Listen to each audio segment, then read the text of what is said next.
ಶರತ್, ಶಾನ್ವಿ,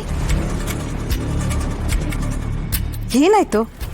ಯಾಕಿಬ್ರು ಹೀಗೆ ಕೂತಿದ್ದೀರಾ?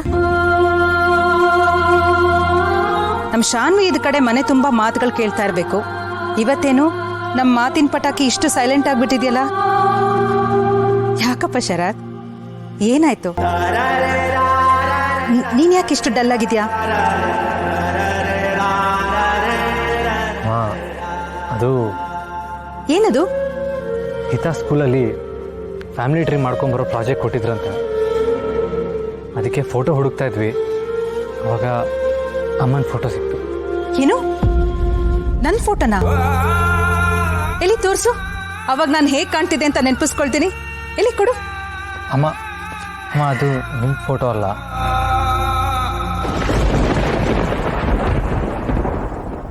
ನಮ್ಮಮ್ಮ, ನಾವಿಬ್ಬರು ತಮ್ಮ.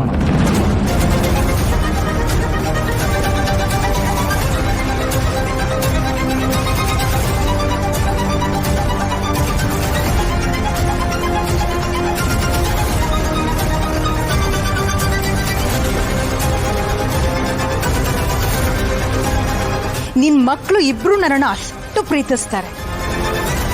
ಹೆತ್ತಮ್ಮನ್ನೇ ಮರ್ತ್ಬಿಟ್ಟಿದ್ದಾರೆ. ನಿನ್ನ ಜ್ಞಾಪಕ ಸಹ ಇಲ್ಲ ಅವ್ರಿಗೆ. ಎಷ್ಟು ವರ್ಷಗಳು ನಾವು ಅಮ್ಮನ ಮರ್ತೇ ಬಿಟ್ಟಿದ್ವಿ. ಅವ್ರ ಬಗ್ಗೆ ಕೇಳ್ತಾನೆ ಇರಲಿಲ್ಲ. ಕೇಳಬೇಕು ಅನ್ನೋದನ್ನೇ ಮರ್ತ್ಬಿಟ್ಟಿದ್ವಿ.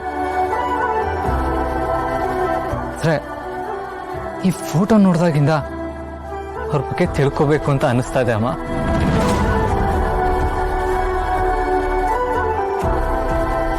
ಅಮ್ಮ, ಅವ್ರು ಹೇಗಿದ್ರು ಅಮ್ಮ? ನಮ್ಗೆ ಯಾಕೆ ಅವ್ರ ಬಗ್ಗೆ ಏನೂ ನೆನಪೇ ಇಲ್ಲ. ಹೌದು ಮಾಮ್, ನೀವೇ ಹೇಳಬೇಕು.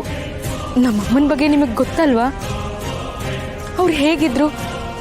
ನಾನು ನೋಡೋದಕ್ಕೆ ಅಪ್ಪನ ಥರ ಅಂತೂ ಇಲ್ಲ, ನಾನು ಅಮ್ಮನ ಥರ ಇದ್ದೀನಾ? ಈ ಫೋಟೋ ನೋಡಿದ್ಮೇಲೆ ಅವ್ರನ್ನ ನೋಡಬೇಕು ಅಂತೆಲ್ಲ ಅನ್ನಿಸ್ತಾ ಇದೆ. ಅಮ್ಮಂಗೆ ಏನಾಗಿತ್ತು? ಯಾಕೆ ನಮ್ಮಿಂದ ದೂರ ಆದರು?